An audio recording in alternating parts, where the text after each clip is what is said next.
Alors Pierre Desvaux, je vous présente Pierre Desvaux. Bonsoir. Bonsoir. Vous êtes médecin sexologue et andrologue. Avec vous, si vous le voulez bien, on va faire un peu le b.a.-ba du plaisir féminin. Tout d'abord, qu'est-ce qu'un orgasme? Ah, c'est compliqué là. En fait, de manière très académique, l'orgasme va s'annoncer en fait par une série de contractions. Ça commence par une contraction, puis après, hop, d'accord? Ça, on le sent. Et essentiellement, au niveau, chez la femme, au niveau pelvien, des muscles qui entourent le vagin, d'accord? Ceux qu'on peut muscler justement pour donner du plaisir à son partenaire et à soi-même également. Les contractions peuvent aller un peu plus loin, y compris sur la paroi abdominale. Au moment de l'orgasme, on a parfois des mouvements de contraction comme ça. Le visage peut être grimaçant. Vous savez que, par exemple, dans le film pornographique, on filme jamais un vrai orgasme chez les femmes. Parce que ça peut parfois... C'est pas forcément très excitant. Oui. Il peut y avoir des contractions des muscles du visage. Et alors, surtout, ce qui est important... Chez l'homme aussi, hein. Bien sûr, Ah oui. de la même manière chez l'homme. Ce qui est surtout très important maintenant, c'est que grâce à des machines, on arrive à voir ce qui se passe dans le cerveau. Alors? Et alors là, c'est formidable parce qu'on s'aperçoit que dans notre cerveau, au moment de l'orgasme, il y a certaines zones qui vont s'activer. Et surtout, ce qui nous intéresse beaucoup, c'est qu'il y a certaines zones qui vont être inhibées. Et notamment une zone frontale, en fait, qu'on a en fait, de notre cerveau là, au-dessus des yeux, et qui module en fait, notre comportement en société. Il y a des choses qu'on ne fait pas en société, par exemple. Et en fait, au moment de l'orgasme, par exemple, cette zone-là va se mettre un peu à l'arrêt, en quelque sorte. On va lâcher prise, en quelque sorte. On va se lâcher. Alors, c'est drôle parce que, par exemple, si on demande à des femmes de simuler l'orgasme, quand elles sont dans cette machine-là qui analyse le cerveau, on voit parfaitement celles qui simulent et celles qui ont vraiment un orgasme. Parce qu'elle ne lâche pas. Parce qu'elles ne lâchent pas. Elles gardent le contrôle et on voit le lobe préfrontal qui reste actif. Mais si je peux dire, c'est le serpent qui se mord la queue. C'est pas une très belle expression. Mais... parce qu'il faut déjà se relâcher pour accepter d'avoir un orgasme. Il faut accepter de lâcher prise, de ne pas être totalement dans le contrôle. Et donc, ça n'est clair. pas qu'une conséquence, ce lâcher prise. C'est à la fois déjà dans l'initiation de la chose, mais là, on voit encore plus clairement ce relâchement. Et est-ce qu'il y a une différence entre l'orgasme de l'homme et celui de la femme? Le problème, c'est que personne n'a jamais pu comparer. Parce qu'on ne peut pas avoir l'un et l'autre, d'accord? Oui. Donc, Tirésias, mais il n'est plus parmi nous. Bon. Donc, en fait, il y a des petites variations physiologiques. D'abord, sur le cerveau, quand on enregistre ce que je disais tout à l'heure, on retrouve à peu près les mêmes zones. Par contre, il y a une grosse particularité féminine que n'ont pas les hommes, c'est la redite orgasmique, c'est-à-dire la possibilité de recommencer, d'avoir un deuxième, un troisième, voire plus d'orgasmes en quelques minutes. Personne ne connaît d'homme capable d'éjaculer 3 fois en 5 minutes. C'est-à-dire... même en se donnant beaucoup de mal, on n'y arrive pas. Si, moi j'en connais un. Rocco Siffredi. Non, Mais non, il n'éjacule pas 3 fois de suite. Ah bon? Bah, je sais pas en même temps. Il garde l'érection autant de temps qu'il veut. Hein, mais... Ouais, c'est autre chose. Je connais pas. Donc, Mais là, toutes les femmes ont plein d'orgasmes qui se suivent, non? Non, pas toutes. Si. Pas toutes. Certaines. Si, bien sûr. vous Ouais. Ah, vous confirmez? Mais à chaque fois? Non, pas à chaque fois, mais ça m'arrive. Après, je suis fatiguée. Et ça nous dit en quoi, effectivement, le plaisir féminin est si sulfureux. C'est que voilà, il y a cette possibilité. On les a réduites à quelque part des êtres plus occupés par le cœur, l'intelligence et les choses élevées de l'âme. Mais justement, elles ont cette particularité. Elles peuvent jouir à loisir. Ça renvoie à une certaine animalité. Une certaine animalité, une certaine part de Insatiable. contrôle. Oui. Insatiable.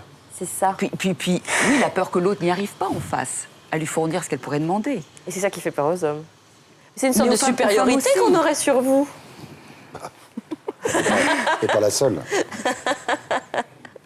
Est-ce qu'il y a une différence, et quelle est-elle surtout, entre une femme clitoridienne et vaginale? Est-ce qu'il y a une différence? En fait, on va dire que beaucoup de femmes pourraient être les deux. C'est-à-dire, d'une manière générale, la stimulation clitoridienne est probablement la stimulation la plus efficace et la plus facile à appréhender pour découvrir du plaisir.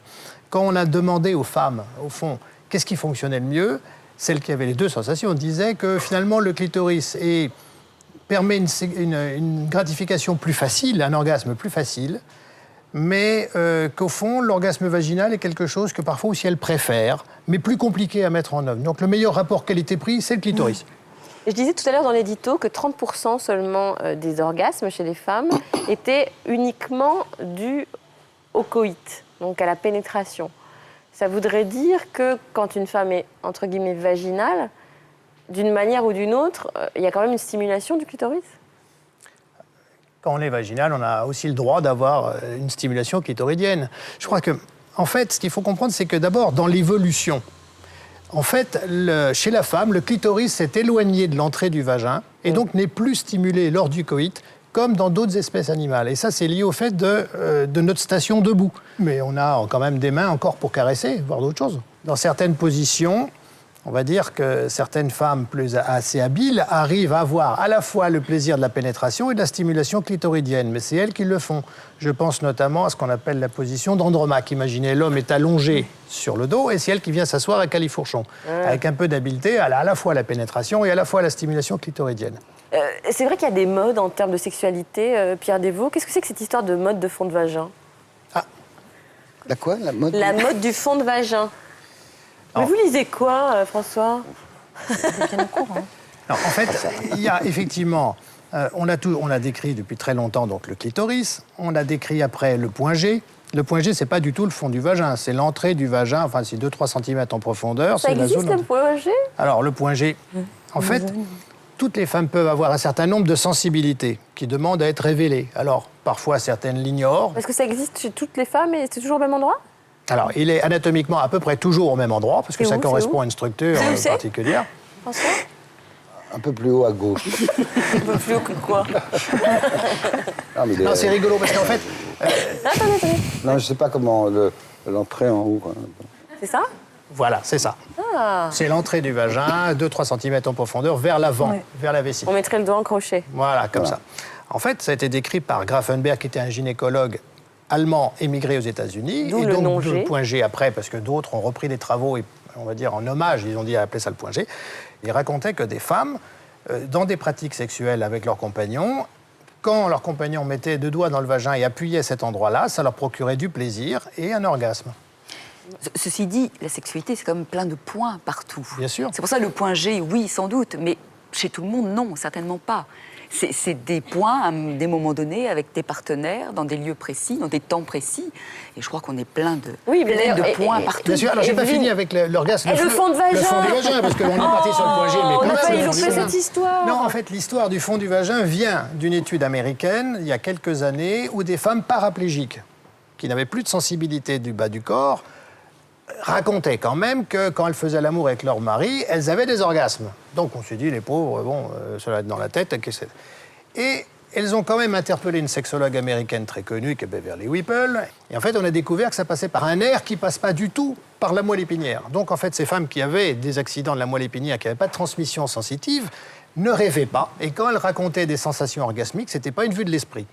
Et alors, ça a été présenté, les travaux ont été présentés il y a 1 an au Congrès mondial à Sydney, où on montre parfaitement que ces femmes paraplégiques, quand elles stimulent leur col avec un vibromasseur, eh bien, elles allument en quelque sorte dans leur cerveau les mêmes zones de l'orgasme. Donc, on sait que ça marche. Et c'est au fond du vagin. Et c'est au fond du vagin que ça se passe, en appuyant sur le cul-de-sac postérieur, en stimulant le fond du vagin. Et donc l'intérêt, c'est quand même d'aller jusqu'au fond du vagin. Oui. Certaines femmes le disent très clairement. Certaines femmes disent, moi, j'ai plutôt un orgasme vaginal quand on appuie au fond de mon vagin. C'est pas l'entrée. L'entrée, je trouve ça sympa, agréable. Hein. Tout est agréable, c'est bon. Mais ce qui va déclencher mon orgasme, c'est au fond que ça. Mais il faut trouver un monsieur qui va jusqu'au fond. Oui. J'en connais un. Pas... Vous avez un ami dans la vie, vous. J'ai pas dit que c'était un ami. Tiens, à propos de Rocco Siffredi, est-ce que toutes les femmes sont prédisposées à ressentir un plaisir anal? C'est très dépendant de nos interdits en même temps et de toute la symbolique qu'il y a derrière. Ce qui est sûr, c'est que la stimulation au niveau anal et du sphincter anal provoque quand même, il y a des récepteurs de volupté, y compris à cet endroit-là. Donc en fait, ça peut provoquer effectivement du plaisir. Par contre, vous allez le décoder comme plaisir ou pas plaisir, en fonction, bien entendu, de vos interdits, de votre éducation, de plein de choses. Vous, Evelyne, c'est un chemin que vous avez pu parcourir avec votre compagnon. Ça a été difficile d'y arriver ou pas du tout? Au début, j'avais déjà essayé, mais ça me plaisait pas trop. Et puis... Ça fait mal quand même, non? il faut être détendu, ça c'est sûr que si on veut pas et on n'y arrivera pas, ça c'est sûr. C'était Oui. passible de la peine de mort hein, au La XVIIIe sodomie siècle. Ah bon Oui. Et puis, C'est encore un délit dans, Oui, dans c'est encore quelques un États aux délit. États-Unis. C'est vrai. et puis là où on est vraiment au cœur du sulfureux de la sexualité, c'est que ça n'a rien à voir avec la procréation, la sodomie. Oui. Ça ne marchera pas, enfin voilà, on ne fera pas d'enfants avec la Pas la sodomie. fellation non plus. Non plus. Mais Oh, ça, on ne sait pas. exactement. Non, c'est vrai. C'était suffisamment obscur pour qu'on se dise, bon, si on avale, peut-être que... Mais la sodomie, on sait là pertinemment, en tout cas, les églises et tous les états de droit ont dit non, ça ne sert pas à ça. Donc voilà, ça dit qu'il y a une sexualité qui se fiche totalement de la procréation.